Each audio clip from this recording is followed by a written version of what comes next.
Bueno, dijimos entonces que llamábamos géneros literarios a la división que hacían los autores, tanto temática como morfológicamente. Dijimos que hacíamos tres grandes diferencias, ¿no? Por un lado,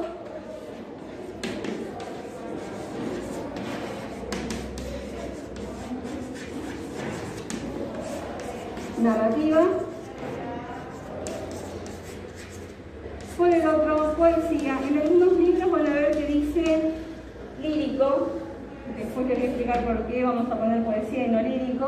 Y por el otro, teatro. Algunos autores también ponen dramático. Después vamos a ver por qué lo dividimos así.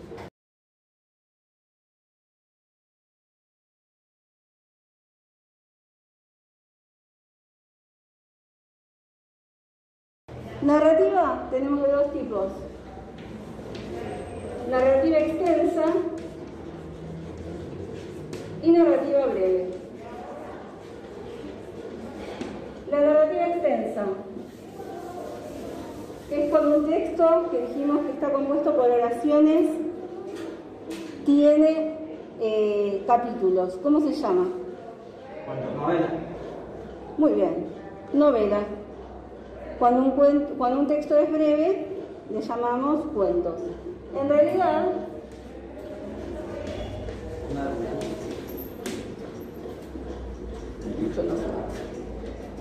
a la narrativa breve la vamos a dividir en dos tipos.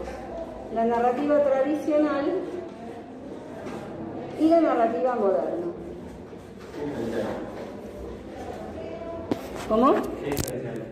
Ahora les explico. La narrativa tradicional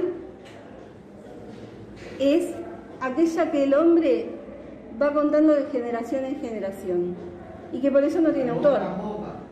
Exactamente, por eso no tiene autor. ¿Qué es lo que vieron el año pasado? Todo lo que tiene que ver con narrativa tradicional.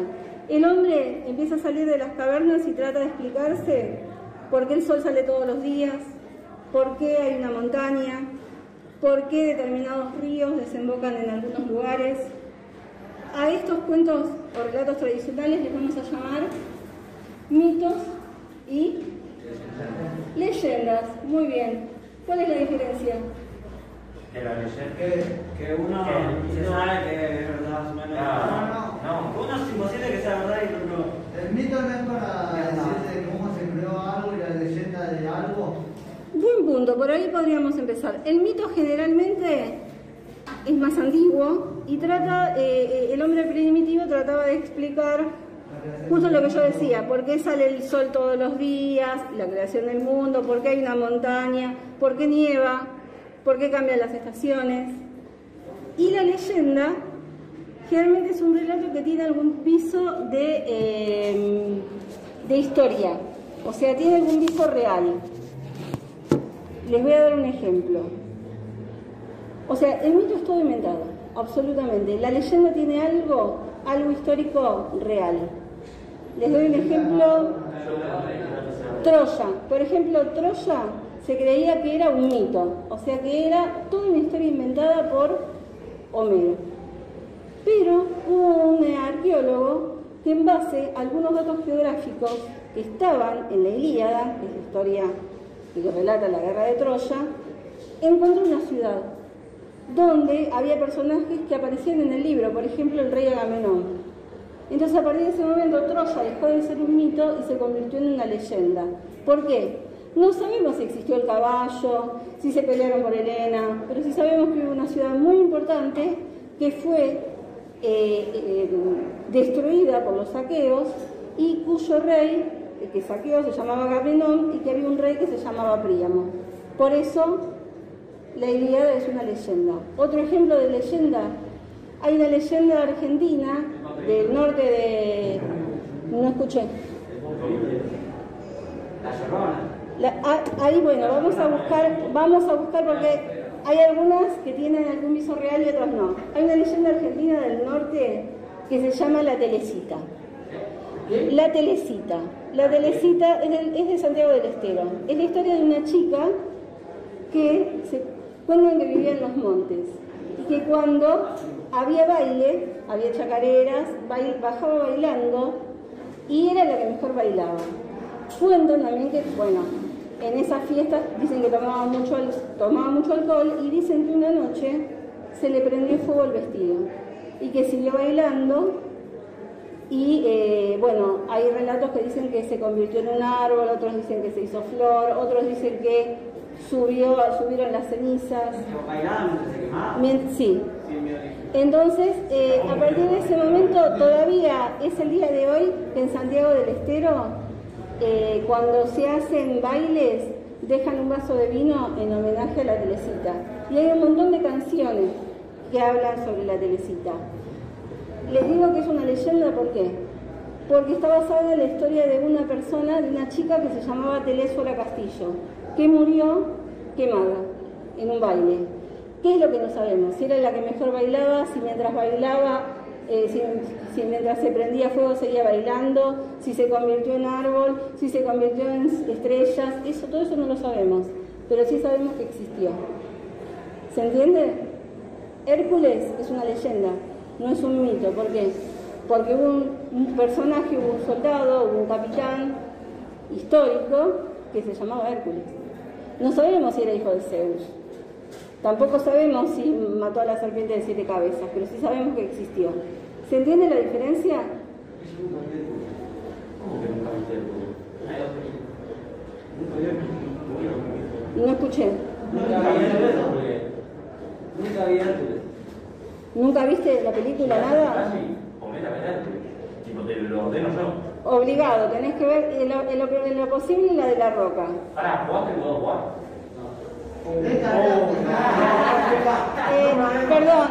Perdón, podemos seguir.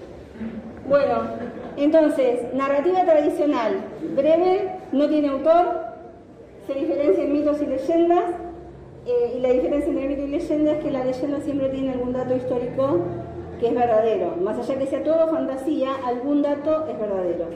¿Se entendió? Narrativa moderna, sí tiene autor, y es, como su compañero uno de sus compañeros lo mencionó, se divide en distintos grupos temáticos. Acá tenemos, por ejemplo,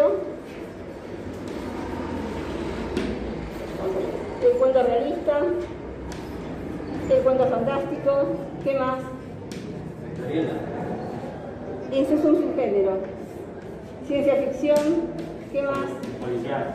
Bien, policial, ¿algún otro? Terror. Bien. Estos creo que son los más importantes.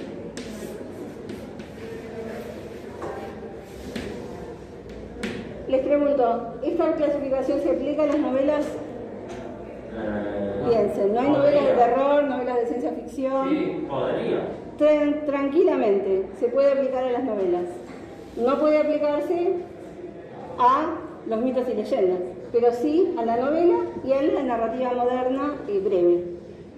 Bueno, vamos a pensar acá en la intención del autor cuando escribe un texto. Un autor que escribe una novela o un cuento realista, ¿qué quiere dar cuenta de qué?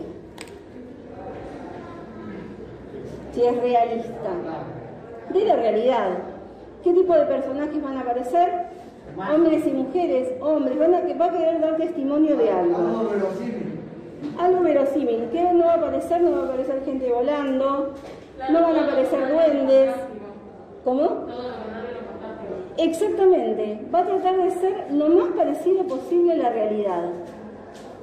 Va a tratar de dar testimonio de algo. No necesariamente va a ser real. Eso se entiende, ¿no? Les voy a dar un ejemplo para que entiendan el límite tan difuso que a veces hay entre la historia y la novela realista. Hay un libro que se escribió hace un par de años en Puerto Rico. Ustedes saben que Puerto Rico es un estado de Estados Unidos, ¿no? No tiene una independencia. Bueno, hubo un autor que escribió un libro que se llamaba Seba, que era la historia de un pueblito que se llamaba Seba, que se oponía a que Estados Unidos anexe a Puerto Rico como parte de su territorio. Entonces, como se resistieron, hicieron una guerra y finalmente Estados Unidos bombardea Seba y esta gente, bueno, mueren en esa masacre, y a partir de ahí se crea como una especie de fenómeno, hay una especie de agujero en la tierra de que dicen que fue, no sé, que cayó un meteorito o algo así. Esta es una historia totalmente inventada, pero ¿qué pasa? Cuando el autor publica la novela, en la parte de adelante pusieron como si fueran fragmentos de periódicos de esa época. Por ejemplo, fragmento de un diario que decía: se vieron extrañas luces sobre al norte de determinada ciudad. ¿Y qué empezó a pasar? Empezó a venir gente que decía que era sobreviviente de Seba, que había conocido a alguien de Seba, y el autor tuvo que salir a explicar que era mentira, que lo había inventado todo. ¿Se entiende lo que quiero decir?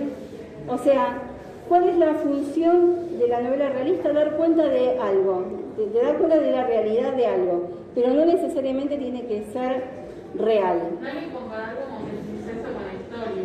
Exactamente. A veces pasa que es un género muy común hablar del amante de Rosas, pero si es una novela, yo me puedo tomar todas las licencias que yo quiera. No estoy obligada a ser realista. Puedo tomarme todo, puedo cambiarle el final, puedo inventarle personajes. ¿Se entiende la diferencia? Puedo basarme en un personaje, pero estoy inventando todo lo demás. ¿Se entendió eso? Bueno, a diferencia de la novela realista o del cuento realista, el cuento fantástico, ¿cuál será la intención del autor? Maravillar al espectador. Tratemos de pensar en Harry Potter, una película bien fantástica. La primera, todos vieron Harry Potter, supongo. ¿Alguien no la vio? No me digas que vos no lo viste. Yo no vi.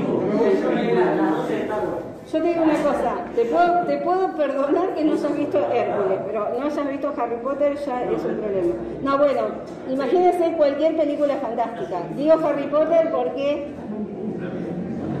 es claramente, tiene todo, o sea, todo lo que el autor muestra es para maravillar al espectador, para que vea, no sé, esa casa gigante, esa otra dimensión, los personajes. Todo está pensado en eso. Fíjense qué personajes. Acá sí tenemos hadas, tenemos duendes, elfos, sí. Pero también sería todo verosímil el mundo en el que te están narrando, ¿no? Depende, porque qué mundo está narrando. ¿Quién tiene? No, o sea, no es un mundo que podamos conocer, no tenemos constancia. De hecho, habla de personajes que no existen o que no tenemos. Habla de dragones, clasificación de dragones. Puede parecer verosímil, pero en realidad es absolutamente fantástico. Autos que vuelan, todo lo que aparece en Harry Potter es absolutamente mágico. O sea, verosímil al mundo en el que se están narrando, o sea, todo como que sería normal para él. Claro, sí. Es como un mundo realista, es otra dimensión totalmente diferente a la nuestra, pero lo que igualmente sigue siendo la intención, maravillarnos a nosotros. Los que no podemos volar, los que no volamos, nos hace soñar con una escuela así, ¿no? Los que no volamos en escobas, aparte es una escuela, esa cosa de que te enseña las artes oscuras, o no sé, cómo cambiar la materia. Claro, la intención es maravillar. El Señor de los Anillos también. Sí, obviamente, tiene otra dimensión, pero sigue siendo la misma intencionalidad. ¿Se entendió? Ciencia ficción. También es fantástico, pero tenemos un agregado. ¿Cuál es? La ciencia. La ciencia. Y acá nos vamos a ir a una película icónica de... No, la más icónica de la ciencia ficción, y si no la viste, le digo a su compañero, lo retiramos del curso. Terminator. Terminator. ¿Por qué? ¿Qué es lo que muestra una película de ciencia ficción? El miedo que tiene el hombre a que la tecnología se lo termine devorando. No necesariamente, puede ser la tecnología que venga de afuera. Pero ¿se entiende la idea? El miedo del hombre a que la tecnología lo termine superando, lo termine devorando, lo termine esclavizando. La tecnología que él crea, como en el Planeta de los Simios o en Terminator, o la tecnología que viene de afuera, como el Día de la Independencia. ¿Se entiende eso? ¿Qué tipo de...? ¿qué tipo de personajes van a encontrar en un cuento o en un libro de ciencia ficción? Pero lo del libro que te parece no sería fantasía porque viene de otro planeta. Pero aparece ciencia. Cuando aparece la ciencia es fantástico, pero aparece la ciencia. Y aparece ese miedo a la dominación. ¿Una película sí. o una novela no puede tener dos géneros a la vez? A veces están, sí. Por ejemplo, hace un tiempo... Puede ser policial y fantástico, y de terror. Generalmente hay uno que predomina, pero si tenemos un vampiro que descubre misterios, y sí, claramente tenemos un híbrido, ¿no? Una mezcla de policial con terror. Pero generalmente predomina uno. ¿Saben en dónde, por ejemplo, que tiene Crepúsculo? Crepúsculo tiene muchos elementos de terror, pero también hay una mezcla ahí con el realismo. ¿Se entiende? Obviamente hay un predominante, claramente, que es el terror, pero tiene un guiño muy claro al realismo. Sí, a veces hay mezclas, pero sí, definitivamente. Pero se entiende esta diferencia, ¿no? Ciencia ficción, entonces, ¿qué tipo de personajes característicos vamos a tener? Cotidiano. ¿Sí? Pero también otro tipo, ¿no? Seres humanos, pero también ¿quiénes? Alienígenas, exactamente, mutantes, máquinas, robots. Pregunto. Algo anormal a la época en la que estamos ahora. Sí, pero no necesariamente anormal, porque un robot no es anormal, por ejemplo. Claro, pregunto, el hombre araña, piensen bien, ¿es fantástico o es ciencia ficción? Ciencia ficción. ¿Por qué? Porque las arañas tienen son el ADN del padre del protagonista. Exactamente, es un mutante el hombre araña, es fruto de la tecnología. ¿Superman? ¿Ciencia ficción o fantástico? Fantástico. Superman. ¿De dónde viene Superman? Entonces, si es de otro planeta, ¿qué es? ¿Se entiende? Y ahora piensa en esta. ¿Thor? Ciencia ficción. Fantástico. Es fantástico. Estoy hablando de la película, pero fíjense cómo cada personaje, Thor es absolutamente fantástico. No es ciencia ficción. ¿Se entiende? A ver. Pero Thor no es también una. ¿Viste decir que todo es ciencia ficción? A ver. No haga como lo muestra en la película. A ver. Lo que está en la historia. Thor es un personaje histórico, pero cuando lo muestran en el Valhalla, que tiene mucho de épico, mucho de tradición, pero quiero decir, en esa película, por ejemplo, la de los Vengadores, todos estos que están, estos personajes que está, por ejemplo, Iron Man, ¿qué tipo de personaje es? Ciencia ficción, claramente. A veces el increíble Hulk, ciencia ficción, pero fíjense que un personaje como Thor, que es un héroe mitológico, que aparece ahí, es un personaje fantástico.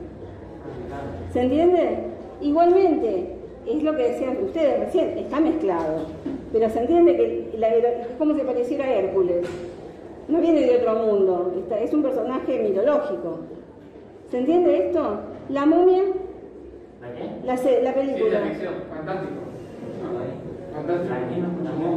La momia es fantástico. Ahora, más de uno me puede decir más o menos fantástico, porque en realidad habla de rituales, habla de magia, es todo fantástico. ¿Se entiende? ¿Se entendió? ¿Seguro? Entonces, ¿cuál es la diferencia entre fantástico y ciencia ficción? Los dos son fantasiosos. ¿Cuál es la diferencia? Que la ciencia ficción se involucra en la tecnología, ya sea creada por el hombre o de afuera. El planeta de los simios son animales que hablan, ¿pero qué es? Ciencia ficción, exactamente, porque el primer simio que habló es fruto de ¿qué?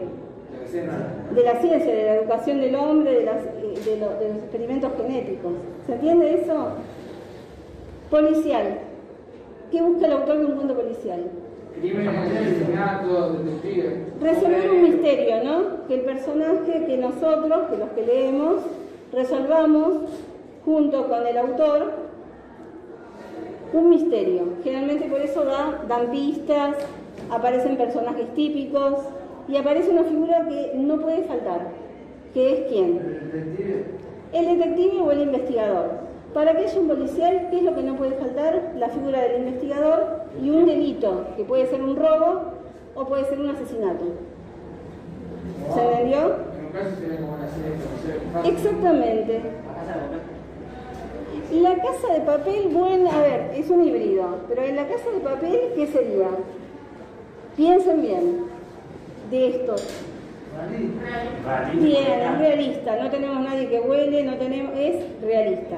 Tiene algo de policial, sobre todo la 3, porque tenemos el personaje, la que en Vis a Vis hacía de, no me acuerdo, a la embarazada, que está siguiendo pistas.